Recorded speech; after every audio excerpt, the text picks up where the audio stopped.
Welcome back everyone. In the last video we have seen how to integrate an AI trained model into our application and also see how it works inside an Android application. In this video we are going to create an application that takes image as an input and gives us what's inside in that image, like a cup of coffee, a dog, a cat, etc. And the most important thing, we are not going to build or train our own AI model. Instead, we'll grab a model that Google has already trained. We're gonna put that file into our application and start using it. And we're gonna see here how the raw interpreter API works. Basically, we're gonna write our own classify function that takes image as an input and provides an output to us. So let's get started and see how we can do this. So first thing first, open up your build.gral.kts. Add these two dependency. One is for the TensorFlow Lite and another one is for the GPU.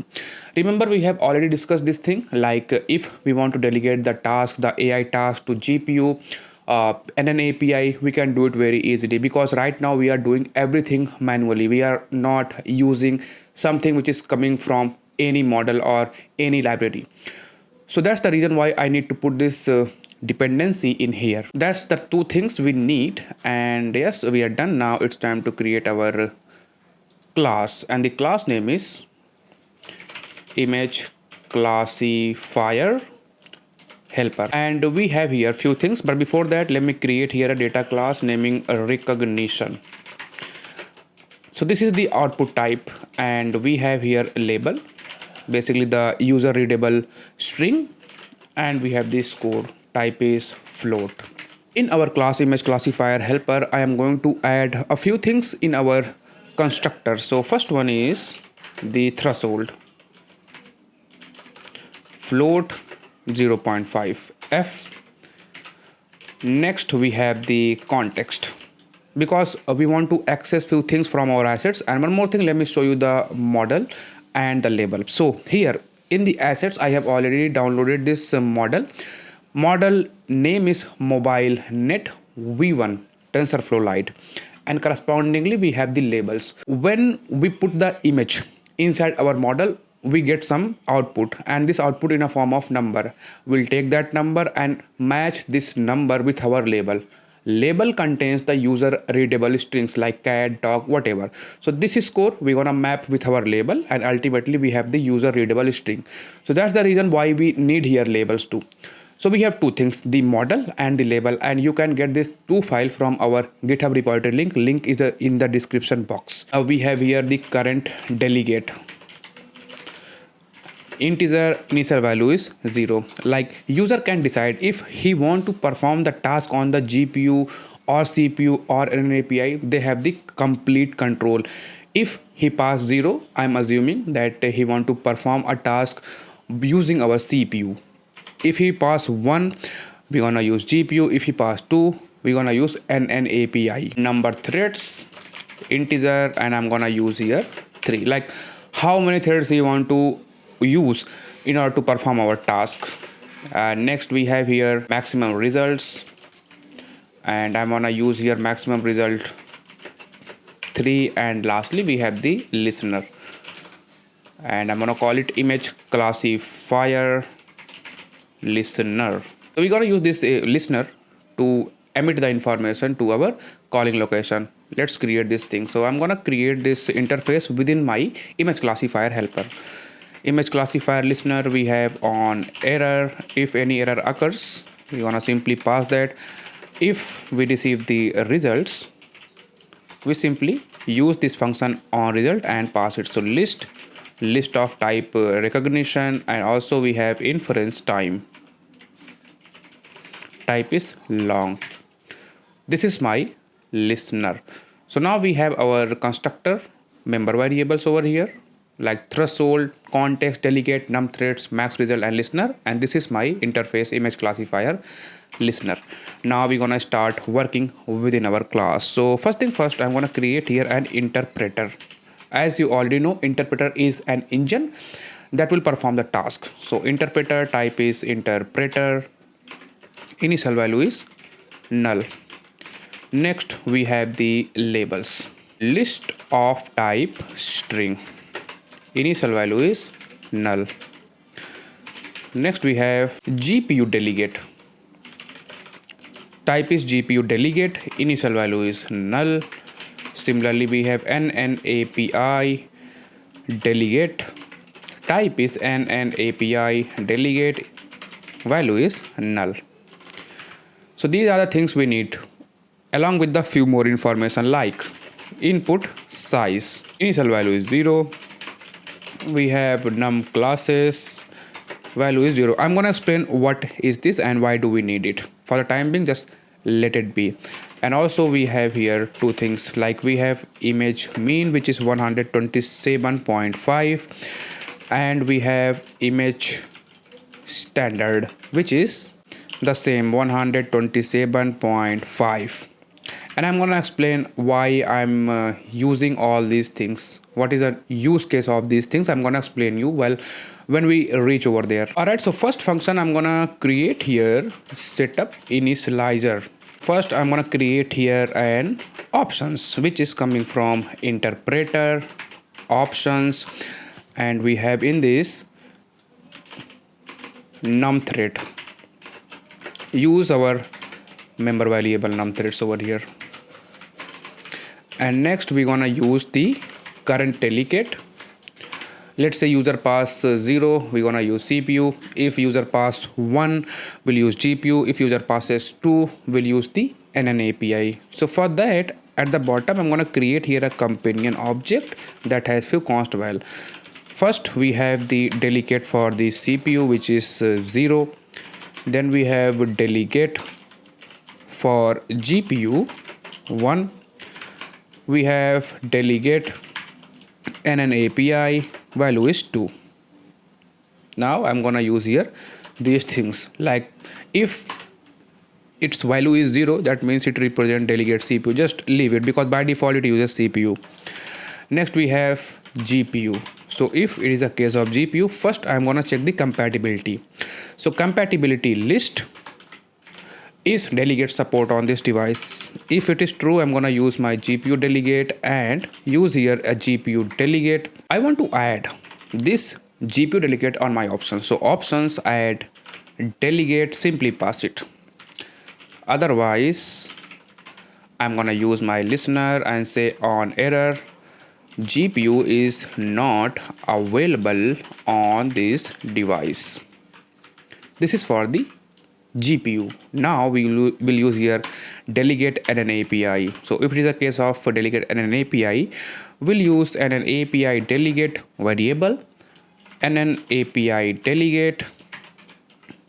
Also, I want to add this thing on my options. So options add delegate, simply add it. This is for the current delegate. So we check the current delegate. I mean, what user wants. He wants to use CPU if the value is 0. If the value is 1, that means he wants to use the GPU. If the value is 2, he wants to use this NNAPI, which is dedicated chip for artificial intelligence tasks. So this is done for the delegate. And now I'm gonna use here try catch any exception. If we caught any exception in future, we'll use the listener on error and simply pass the message. Now in the try, we'll initialize our interpreter. So interpreter, and we need to pass two things. First one is the file or byte buffer, and second is the option. So just pass here options. And now I'm gonna load the file information. So load model file. Pass the model name. At the top, I'm gonna create here variable naming model name, and my model name is mobilenet v1.tflite. Okay, so this is my model name, and now I'm gonna create this function load model file from the assets. So private function load model file, simply pass the name. Return type is byte buffer. Return, use the context, access the assets, open ft, pass the name, use here. In this we'll receive the file descriptor. Because the information is coming in to our file, that's the reason why I'm using here file input stream. And in this, as you can see, we have various options. Either we can pass the file, we can pass the file descriptor, we can also pass the name, but I'm using here file descriptor. So ft dot file descriptor channel, and now I'm gonna use here map. So in the map we need to pass the file channel map mode, then we need to pass the start index and the last index. So let's do that. Use here file channel map mode, and I want to read only. Fd the start offset, fd the length, declared length basically over here. So this basically reads the information, the model information from our assets and provide it to our interpreter. So now we have our interpreter initialize our labels. So context dot assets, open, the file name is labels dot txt, buffered reader, and read all of the lines. So now we have our interpreter, we have our labels. Now we're gonna initialize our input size. So this input size is coming from our interpreter. Interpreter dot get input tensor. We're gonna pass our input index, and we are interested in the first element. Pull out its shape, and lastly I'm gonna get this second item. Next we have the num classes. Interpreter get output tensor shape, and we are interested in the second element. Input size and num classes, what are these two? Well, we are asking something from our model. So input size simply asks to our model like what will be the perfect image size for you to execute all of your operation. So our model usually says 224 pixel, because right now the model which I'm using in this application is usually understand the image of size 224 pixels. Num classes represent here how many possible things you can recognize. So this is the two things, like the input size and the num classes. I hope you clear those 2 points. Input size simply asks to our model like what will be the size of the image should I provide to you that you can process it very easily. And num classes simply ask to our model how many things you can recognize. We are practically done with the setup initializer. And on the top I'm gonna use here one more function to clear things. So first thing first, I'm gonna use all of these things like interpreter, GPU delegate, and an API delegate. So interpreter close, GPU delegate close, and an API delegate close. So once we close those things, we'll use interpreter, initialize this thing with null. We'll use our GPU delegate, initialize this thing with null. We'll use an API delegate and initialize this thing with null. So when we want to clear the things, we'll use this one. We have the initializer. It's time to create a function classify that we have already used. We're gonna pass the bitmap, type is bitmap, and rotation if user want to perform any kind of rotation. So first we'll check if our interpreter is equivalent to null. We simply call setup initializer wall model. So this is our model interpreter. If it is null, we simply return. Now we have the model information. Create a variable naming a rotated image, rotate, pass the bitmap and the rotation. Okay, let's create this rotate function. Actually call it rotate bitmap, and just below to it we have a private function rotate bitmap. Input is bitmap and rotation type is integer, and it will return the bitmap, I mean the modified bitmap. We'll use here when rotation surface dot rotation 270. If it is a case of 270, we'll return 270f. Similarly, we have surface a rotation for a 90, return here 90 in the form of float. Surface if rotation is 180, we'll use 180f, else we'll use 0f. So this is the rotated value. If our rotated value is equivalent to 0f, simply return the incoming bitmap. Otherwise, we'll do here a rotation. So how do we do that? We'll use here with the help of matrix. matrix, apply, post rotate, and simply pass the degree, or you can say the rotated value. And at the end I'm going to use bitmap, create bitmap, and here we need to pass the source. So the source is bitmap. We do not need any offset, so pass here 0 0.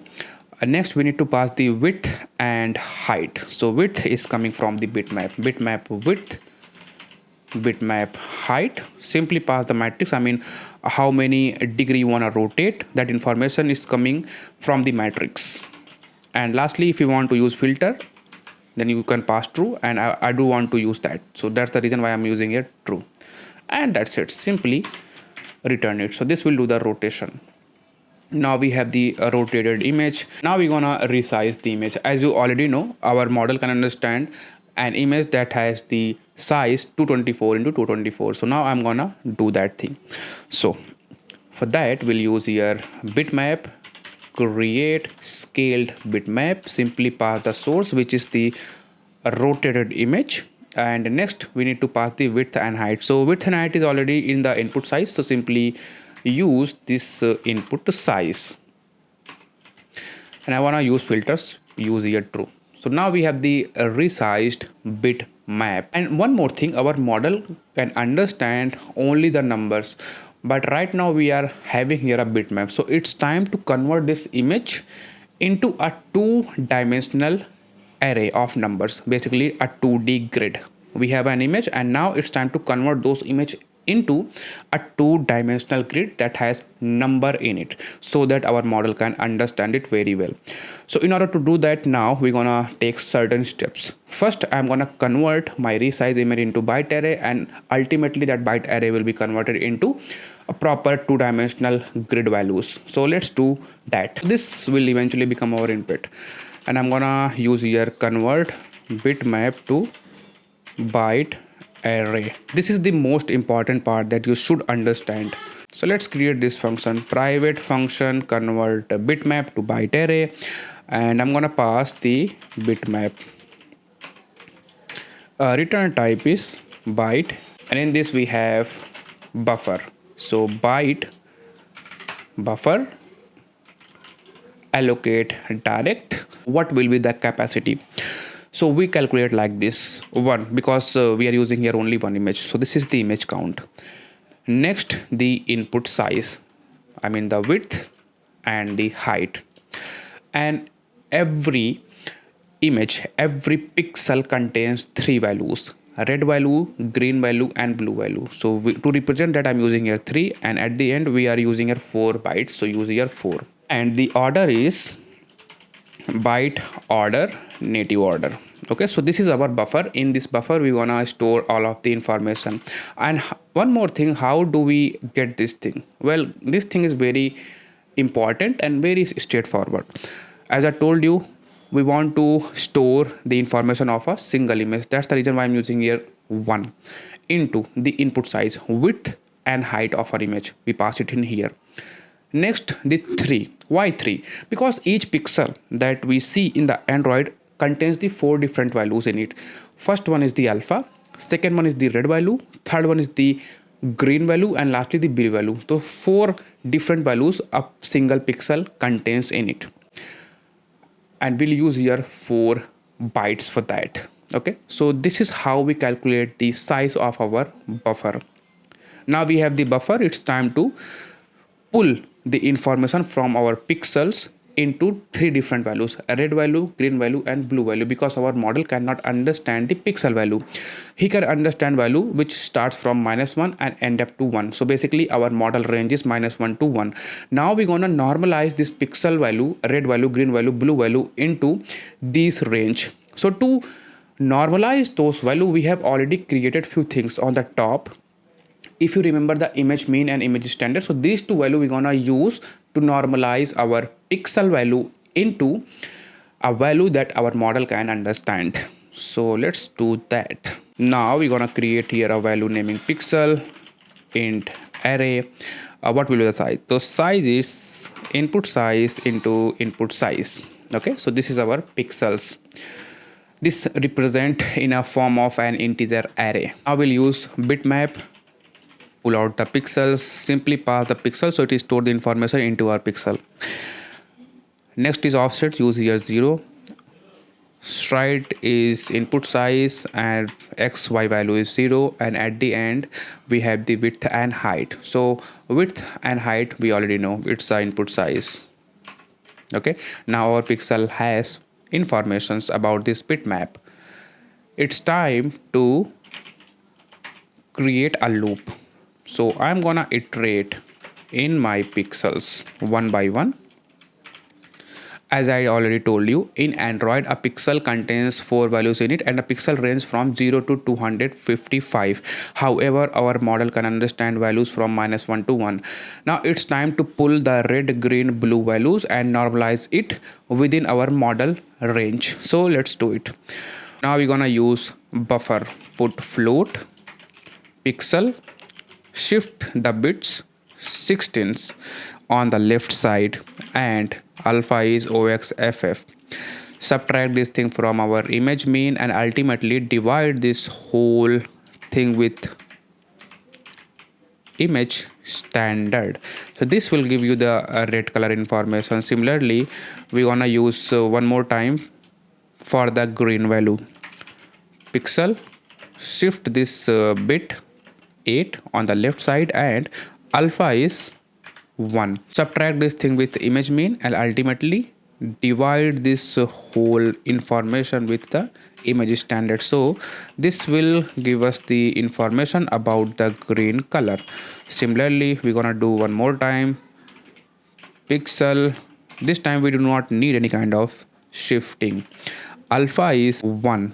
Subtract this whole thing with image mean and divide this whole thing with this image standard. So this will give the information about the blue color. Now we have all the information of our pixel that ranges from -1 to 1, and our model can very easily understand this thing. Return the buffer. Okay, so we have an issue, and the issue is we are expecting a byte array, which is wrong. Basically, we are expecting here byte buffer. So now convert this function name from convert bitmap to byte array to convert bitmap to byte buffer. Now use it. Okay, so now we have our input. Now we're gonna create here a variable output, and in this we have a 2-dimensional array.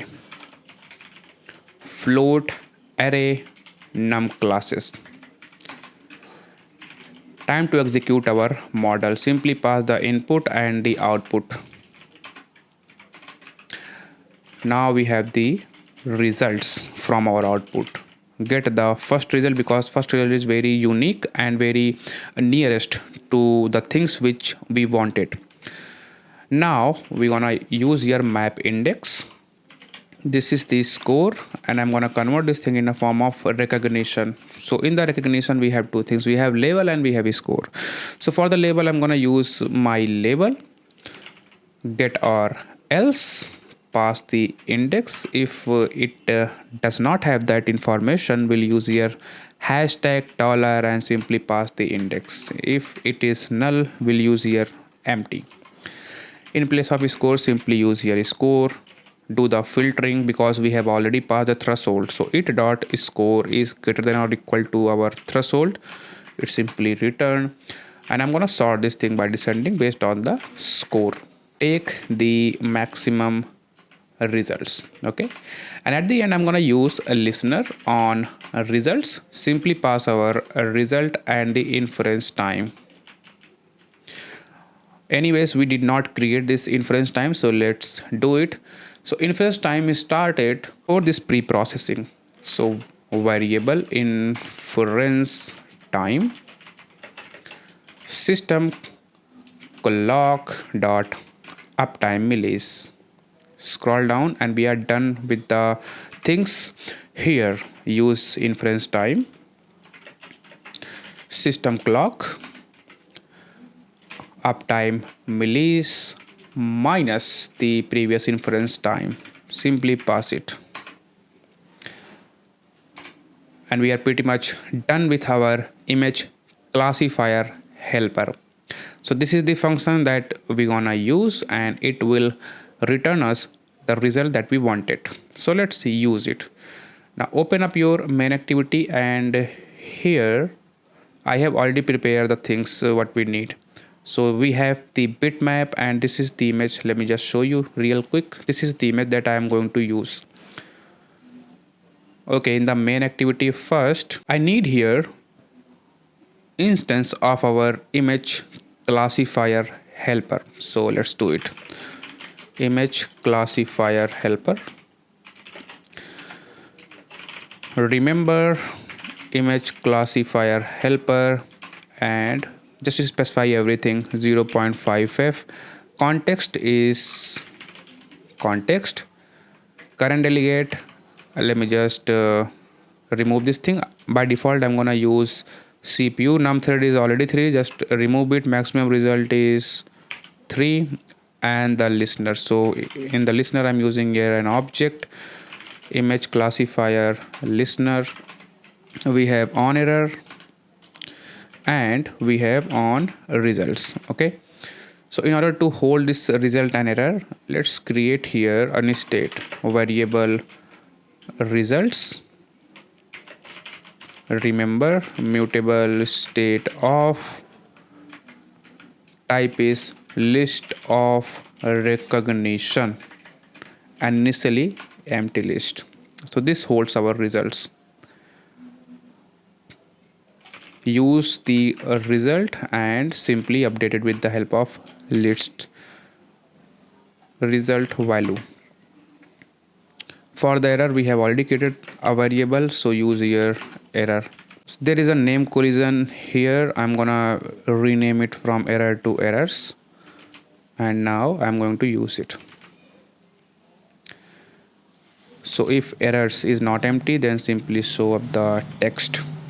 Okay, and if we receive the results is result value is not empty. We have the result value for each result. Now I'm gonna use here text result label plus some space plus we have the score. Result is score plus again space plus the percentage. Alright, so now we are done with it. It's time to execute our application. So let's execute it. Okay, so this is our application, and when I click on this fetch this score, okay, so I forgot to trigger our model. So let's do it. In the button, I'm gonna use the image classifier helper, and we'll use the classify. I'm gonna use my bitmap, and next we need here rotation, so rotation is 0.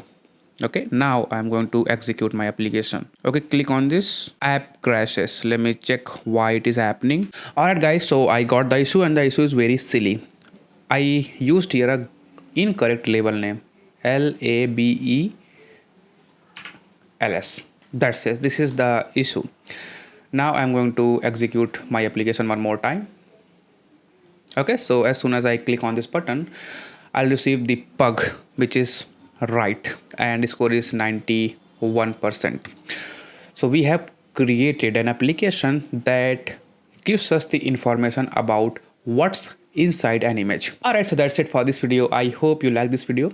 In this video we have created an application which is powered by AI, artificial intelligence, that takes image as an input and gives output that what's inside the image. I have few advanced courses for you, which is premium of course, and over there I'm gonna show you how to use Kine architecture efficiently, why you should use Kine architecture, and along with that we're gonna learn about offline first approach application. So we have all these courses available on the EasyLearn platform. You can go and check it out by yourself. You're gonna love it, believe me. So yeah, that's it for this video. I hope we will meet in our next video where we will discuss something new about artificial intelligence. Till that, goodbye.